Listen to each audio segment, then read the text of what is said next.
Hello friends, I am Aditi and welcome to our YouTube channel.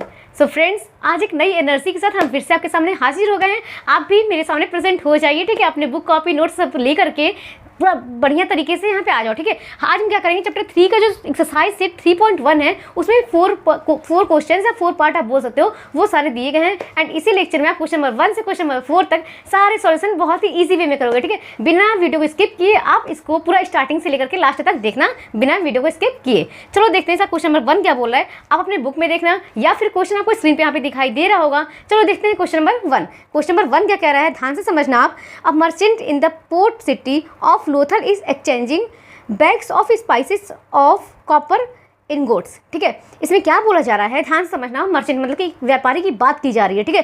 किसी city में एक merchant है, ठीक है, वो एक्सचेंज कर रहा है, मतलब कि बैग्स ऑफ स्पाइसेस की जगह कॉपर इंगोट्स। इसके बाद लाइन क्या बोली गई है, he receives 15 ingots for every 2 bags of spices. मतलब कि क्या बोला गया, उसको रिसीव हो रहा है, क्या रिसीव हो रहा है, 15 ingots for every 2 bags of spices.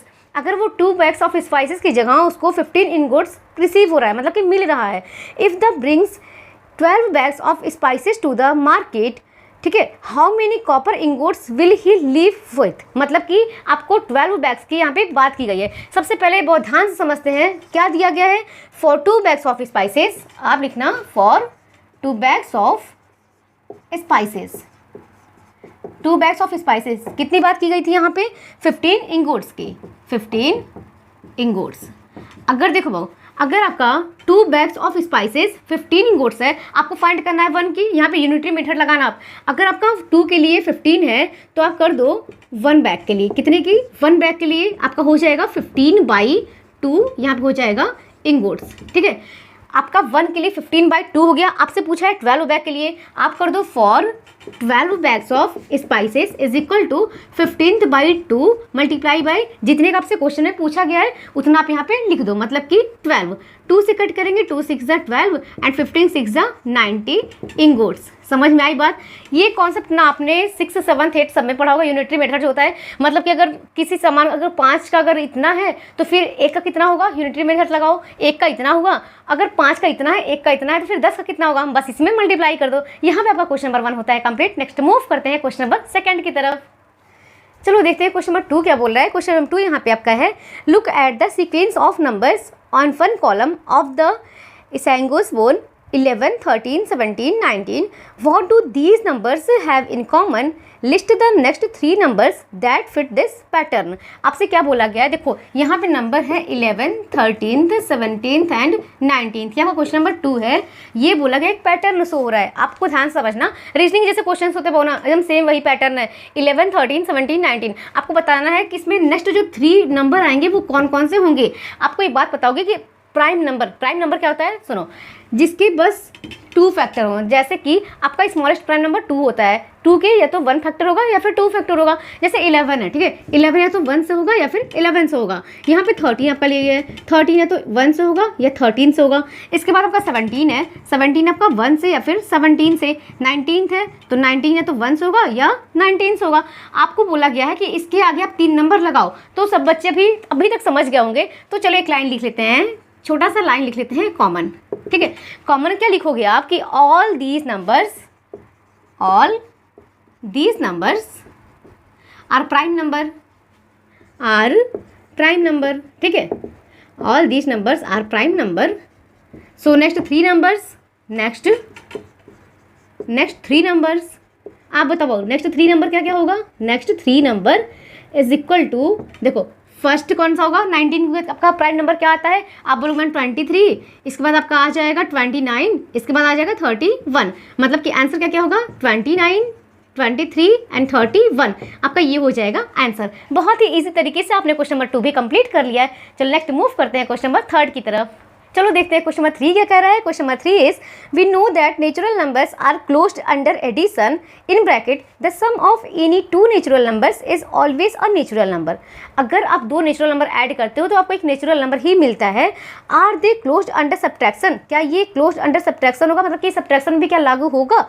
Provide a couple of examples of justify your answer. आपको एक आंसर तो देना ही देना है, बट इसको आपको जस्टिफाई भी करना है, मतलब कि क्या करना है, आपको एक्सप्लेनेशन भी करना है कि ये क्यों हो रहा है, सब्ट्रैक्शन हो रहा है कि नहीं हो रहा है। चलो देखते हैं। सबसे पहले आप यहाँ पे एकदम फ्री हो, कोई भी एग्जाम्पल लो, ठीक है, आप कोई भी एग्जाम्पल ले लो। मान लो आप लिए 3 and 7 ले लिए, ठीक है, 3 and 7 ले लिए। अभी सब्ट्रैक्शन का पूछा गया ना, आप जानते हो एडिशन करेंगे मैम, 3 + 7 तो होता है 10, तो वो तो नेचुरल नंबर होगा, ठीक है। अभी क्या करेंगे, आप सब्ट्रैक्शन क्लिक कर रहे हैं तो करोगे बहू 3 - 7 = 3 - 7 आपका आया -4, या फिर आप कर दो 7 - 3 = आपका आया 4।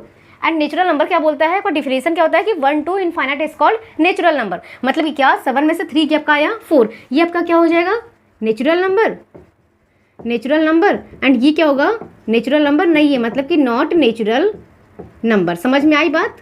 देखो आपका डिफरेंस हर कंडीशन में लागू नहीं होगा। 7 - 3 की आपका आया 4, ये तो नेचुरल नंबर है, ठीक है, बट 3 - 7 की आपका ये -4 देगा, ये नेचुरल नंबर आपका नहीं है। चलो एक एग्जांपल और ले लेते हैं, आप भी क्या याद रखोगे, एक एग्जांपल आप और ले लो। क्या आप लोगे, आप कुछ भी ले लो, 5 ले लो, 8 ले लो। सबसे पहले आप करो 8 - 5, आप बोलोगे मैम तो यहाँ पे तो 3 आएगा, वेरी गुड, बट यहाँ पे करेंगे 5 - 8 आपका आ जाएगा -3, मतलब कि ये आपका नेचुरल नंबर है, ये आपका नेचुरल नंबर है, एंड ये आपका नेचुरल नंबर नहीं है, ये आपका नेचुरल नंबर नहीं है, ठीक है। तो इससे क्या यहाँ पे पता चलता है कि आप कोई भी एग्जांपल लोगे, अगर आपका पॉजिटिव दे रहा है मतलब वो नेचुरल नंबर है, अगर नेगेटिव दे रहा है तो नेचुरल नंबर नहीं है, ये हर कंडीशन में अप्लाई नहीं होगा। तो चलो एक लाइन लिख देते हैं, नेचुरल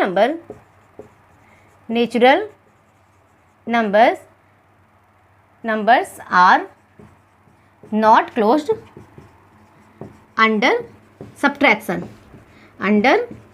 सब्ट्रैक्शन। समझ में आई बात। अभी आप एकदम फ्री हो, यहाँ पे कोई भी नंबर रखो, आप कोई भी एग्जांपल रखो, आपका आंसर आ जाएगा। अभी देख लो बहुत ही इजी तरीके से आपने क्वेश्चन नंबर 3 भी कंप्लीट कर लिया है। चलो नेक्स्ट मूव करते हैं क्वेश्चन नंबर 4 की तरफ। चलो अभी देखते हैं क्वेश्चन नंबर 4 एंड आपका जो 3.1 है उसका लास्ट क्वेश्चन देखते हैं क्या बोल रहा है। Ancient Indians used the joints of their figures to count, a practice still seen today. Each figure has 3 joints and the thumb is used to count them. How many can you count on one hand? How does this relate to the ancient base 12 counting system? यहाँ पे बात की गई counting system की, ancient की बात की गई। वो देखो ध्यान से, अगर आपका ये एक हैंड है, ठीक है, यहाँ पे एक थंब आपका है, ठीक, एंड यहाँ पे 4 फिंगर्स की बात की गई है। 1 हैंड मतलब कि 4 फिंगर्स, ठीक है, आपकी थंब की बात तो की गई है। अभी देखना आपका जो 4 फिंगर्स हो रहे हैं ना, इसमें भी 3 ज्वाइंट्स है। देखो जैसे कि आपका जो ये हैंड बना है, ठीक है, आपका जो ये हैंड बना है, ठीक, इसमें भी आप देख रहे हो 3 ज्वाइंट्स होते हैं ना, सबके 3 ज्वाइंट्स आपके होते हैं। इन्हीं 3 ज्वाइंट्स की बात की गई है, ठीक है, 3 ज्वाइंट्स की बात की गई है, यहाँ पे थंब की बात नहीं की गई है। उसके नेक्स्ट लाइन में क्या बोला गया है कि जो थंब है इसी से आप काउंट कर दो। जैसे देखो 1 2 3 4 5 6 7 8 9 10 11 12, मतलब कि क्या आप ज्वाइंट्स जो देख रहे हो वो आपका कितना हो रहा है, 12 हो रहा है। समझ में आ रही है कॉन्सेप्ट, आपको प्रैक्टिकली समझा रही हूँ। देखो एक हैंड है, ठीक है, यहाँ पे थंब है, 4 फिंगर्स हैं, एंड 4 फिंगर्स में 3 ज्वाइंट होते हैं, एंड आपको थंब से ही इसको काउंट करना है। समझ में आई बात। तो यहाँ पर टोटल 12 होंगे। चलो समझते हैं आपका क्वेश्चन नंबर 4 अभी का ये लास्ट क्वेश्चन है। One hand is equal to, आप जानते हो 4 फिंगर्स, ठीक है, आपका 1 hand is equal to 4 finger. अभी 1 फिंगर की बात की गई है, 1 फिंगर की बात की गई है। 1 finger is equal to 3 joints, ठीक, 1 फिंगर में कितने ज्वाइंट्स हैं, 3 ज्वाइंट्स। अगर आप काउंटिंग करो पूरा, अगर आप पूरा काउंटिंग करने बैठोगे तो क्या बोलोगे कि मैम 4 फिंगर है, ठीक है, बहुत सही, 4 ले लो। अभी एक 4 फिंगर में आपने 4 फिंगर लियो ना, अगर एक फिंगर में 3 ज्वाइंट हैं तो 4 फिंगर में तो कहे मैम मल्टीप्लाई बाय आपको 3 कर देंगे, तो मतलब कि 4 × 3 इज इक्वल टू 12, आपके 12 ज्वाइंट्स आ जाएंगे, ठीक है। चलो अब इसी के बारे में थोड़ा सा लिख देते हैं कि counting reaches up to 12 on one hand it naturally leads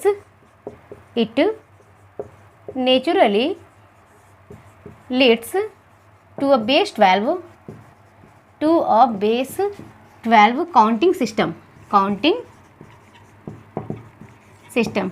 वो देखो आप जो जाते हो बनानास लेने के लिए, केले लेने की मार्केट में, तो क्या बोलते हो 1 दर्जन दीजिए, 1 डजन दीजिए, उसमें कितने होते हैं 12 होते हैं। तो ये सब यही सब का आया हुआ है कि 12 आपका क्यों आपका 12 ही होता है, तो ये यहीं से लिया गया, एंशिएंट से ही लिया गया। ठीक है, आप देख रहे हो यहाँ पे क्वेश्चन नंबर 4 भी होता है कंप्लीट, बहुत ही ईजी तरीके से आपने सॉल्व कर लिया है बिना किसी भी दिक्कत के, बिना किसी के परेशानी के। ठीक है, कोई भी आपको दिक्कत हो, कोई भी आपको ऐसा कंफ्यूजन है, डाउट है, आप कमेंट कर सकते हो। ठीक है, हम आपका कमेंट 24 घंटे देखते हैं ताकि मेरे किसी भी स्टूडेंट्स को कोई भी दिक्कत ना होने पाए। ठीक है, तो अभी आज के लिए 3.1 के क्वेश्चन नंबर 1 से क्वेश्चन नंबर 4 तक हमने कंप्लीट कर लिया है। आप चैनल को सब्सक्राइब कर देना, वीडियो को लाइक कर देना एंड अपने सारे फ्रेंड्स में शेयर कर देना। इसी के साथ मिलते हैं 3.2 नेक्स्ट लेक्चर में। तब तक के लिए बाय बाय, नमस्कार।